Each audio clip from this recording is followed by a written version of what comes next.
चिश्ती साहब मुझे ये फरमाइए सर कि फ़ज़ाइया ने तीनों मार्कों में हमने देखा इंतहाई शानदार कारकर्दगी का मुजाहिरा किया। मार्का हक में तो फिर अल्हम्दुलिल्लाह हमने कमाल ही कर दिया। आपने खुद यकीनन सर किसी न किसी मार्के में, किसी न किसी ऑपरेशंस में हिस्सा लिया होगा। क्या फीलिंग्स होती हैं उस वक्त सर कि जब आपको चंद सेकंड्स में, लम्हों में फैसला करना हो, दुश्मन आपके सामने हो और फिर सोने पे सुहागा ये हो कि आपने जिस मिसाइल से फायर किया हो उसी से जहाज गिर जाए? क्या फीलिंग्स होती हैं, क्या जज्बात होते हैं उस वक्त? क्योंकि अभी जो बात कर रहे थे ना मेजर साहब, इन्होंने, जनरल साहब ने जो बात की, तो मैं ये सोच रही थी कि हम बीइंग ले मैन, अवाम के तौर पर हमारे लिए इतनी एक्साइटमेंट होती है, तो जो सोल्जर्स होते हैं उनकी तो फिर एक्साइटमेंट का लेवल ही कुछ और होता होगा सर। किरण, आपकी इजाज़त से मैं एक एडमिरल अफजल की बात में एक एडिशन करना चाहता हूँ। उन्होंने जो एयरफोर्स के बारे में बात की, क्योंकि मुझे इस कॉम्बैट या वॉर के बाद एक दफ़ा फिर ऑपरेशंस रूम और एयर हेडक्वार्टर विज़िट करने का एजाज़ हासिल हुआ, तो मुझे ये कंफर्म किया गया कि पाक फ़िज़ाइया ने पाकिस्तान बहरिया को ये कंफर्म किया हुआ था कि जो एयरक्राफ्ट उनका एयरक्राफ्ट कैरियर एयरक्राफ्ट विक्रांत है, आपके अपने प्लान्स होंगे, लेकिन वी अश्योर यू, अल्लाह की ब्लेसिंग से वी अश्योर यू कि जितना भी वो डिप्लॉय करने की हिम्मत करेंगे, पीएफ स्टैंड लोन हमारा एक स्क्वाड पूरा रेडी था उसको नॉकआउट करने के लिए। और ये ज़ाहिर है वो सिर्फ नेवी ने नहीं करना था, पाक फ़िज़ाइया ने ऑल आउट सपोर्ट करना था अपनी तरफ से। अल्लाह की ब्लेसिंग के बाद ये अश्योर्ड स्क्वाड था, वो उनका काम ही सिर्फ ये था कि जिस दिन एयरक्राफ्ट कैरियर समंदर में हमारे करीब किसी थ्रेटनिंग पोजीशन पर लाया जाएगा उसको टारगेट कर लिया जाएगा। एक बात।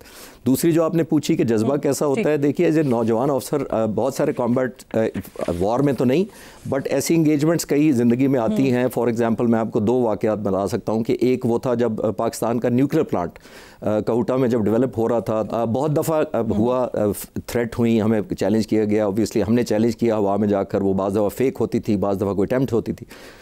एक दो दफ़ा तो कंसर्टेड एफर्ट्स भी हुई, जो हमें बाद में बताया गया कि वो कॉल ऑफ कर दिया गया मिशन, लेकिन अटैम्प्ट पूरी की गई थी। दूसरा, सोवियत यूनियन ने जब इन्वेड किया हुआ था अफगानिस्तान में, तो मेरी ड्यूटी उन दिनों पेशावर में थी।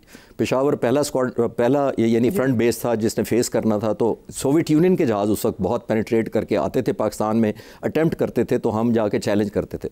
और बिल्कुल आपने सही कहा और जनरल साहब ने भी बड़ा कहा कि एक जज्बा होता है। सबसे ज़्यादा जो किरण इसके अंदर देखना होता है ना, आपकी जो इंस्पिरेशन होती है सिर्फ शहीद होने की नहीं होती। मैं अक्सर लोगों को लाइटर नोट पे कहता हूं कि I want to die for my country, but I would like my enemy to die for his country first. तो ऑब्वियसली एक जज्बा होता है, क्या आपने ये जज्बा होता ज़रूर है, लेकिन आप चाहते हैं कि कोई भी ऐसी मैली डिज़ाइन के साथ अगर आपकी तरफ आए, तो सबसे ज़्यादा हमारे जहन में ये होता है, दोनों सीनियर ऑफिसर्स मेरे से एग्री करेंगे कि मैं हमेशा कहता आया हूँ कि देखिए, जब आपकी कॉज जस्टिफाइड होती है तो आपकी वॉर जस्टिफाइड होती है, और अगर आपकी वॉर जस्टिफाइड होती है तो आपकी आर्म फोर्सेस की परफॉर्मेंस जस्टिफाइड होती है। अल्हम्दुलिल्लाह आपने देखा कि हमारा पता था कि हमने कोई एग्रेशन नहीं की, किसी को हेजमनी नहीं हमने रीजनल मेंटेन करनी थी, हमने किसी को रेलेवेंस नहीं दिखानी थी दुनिया में, हमने सेल्फ डिफेंस करना था। सेल्फ डिफेंस जो भी मुल्क करता है उसको बहुत बड़े चैलेंजेस का सामना होता है, ना उसको वक्त का पता होता है कि कहाँ वॉर शुरू होगी, ना उसको टाइम का पता होता है, ना उसको इंटेंसिटी पता होती है, और ना आपको डिज़ाइन पता होता है। तो तीनों सर्विसेज ने और ख़ासतौर पर पाक फ़िज़ाइया ने बहुत हाई अलर्ट रहकर ये ड्यूटी कितने दिनों दी, सिर्फ 6 से 8 घंटे के दौरान जब ये हुआ था पहलगाम, और हिंदुस्तान के प्राइम मिनिस्टर ने कहा था कि हम सबक सिखाएंगे, तो 6 to 8 आवर्स पाक फ़िज़ाइया अपनी वॉर डिप्लॉयमेंट पर चली गई हुई थी। तो ये रेडीनेस का हमारा आलम था।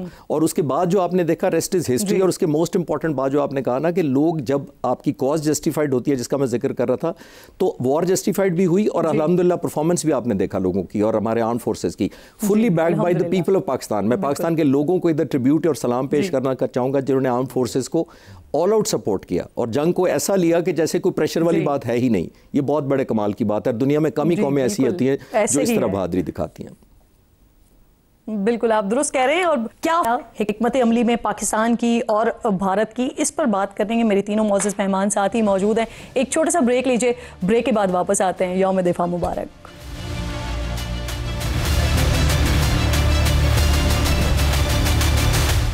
प्रोग्राम में एक बार फिर आपको खुशामदीद कहूँगी। गुफ्तगू यहाँ पर हो रही है अहम तरीन दिन यौम दिफा का, जिसी को हम सेलिब्रेट कर रहे हैं 2 टोक से के प्लेटफॉर्म से। मेरे साथ जो मेरे मौजूद मेहमान हैं, कुछ उनकी यादें भी ताज़ा कर रहे हैं। तो सर, बाजोड़ ऑपरेशन जहाँ सर्व किया, अपने आप ज़ख्मी भी हुए, क्या तासुरात थे? जो खालिद साहब ब्रेक से पहले बात कर रहे थे, वही था आपके जहन में कि पहले ज़रा दुश्मन की हड्डी पसली बराबर की जाए, उसके बाद फिर जी बिल्कुल ऐसा ही है। देखिए किरण, ये भी किसी सोल्जर के लिए बड़े प्राउड मोमेंट होते हैं कि जिस चीज़ के लिए वो ट्रेन ग्रूम किया गया वो मौका उसको मिलता है।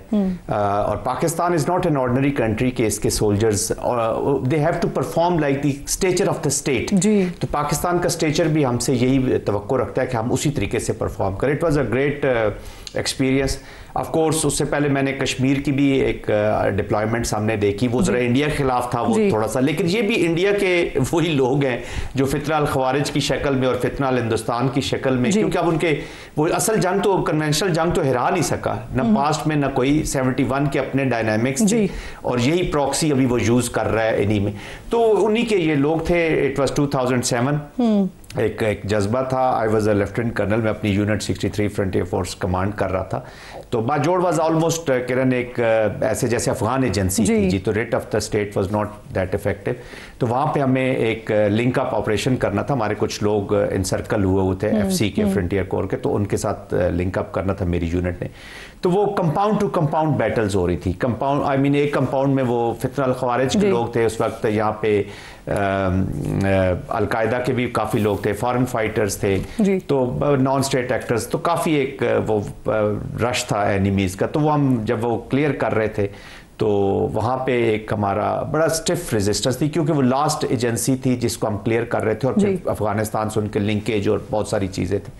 तो उसमें फिर ऑफ कोर्स हमने उनके 38 खवारिज मारे हमारे लोगों ने, और मेरे अपने 10 लड़के हमारे उस मार्के में शहीद हुए। तो उसी में मुझे एक जब मैं कमांड कर रहा था, मूव कर रहा था, हम लीड कर रहे थे अल्हम्दुलिल्लाह, यंगस्टर्स भी मेरे, तो 8 में से हम 7 ऑफिसर्स जख्मी हुए, क्योंकि तमाम पार्टीज को ऑफिसर्स लीड कर रहे थे। तो हम भी, मैं भी सीओ था। Of course you have to lead from the front. हम आगे जा रहे थे तो एक motor shell landed near me जी।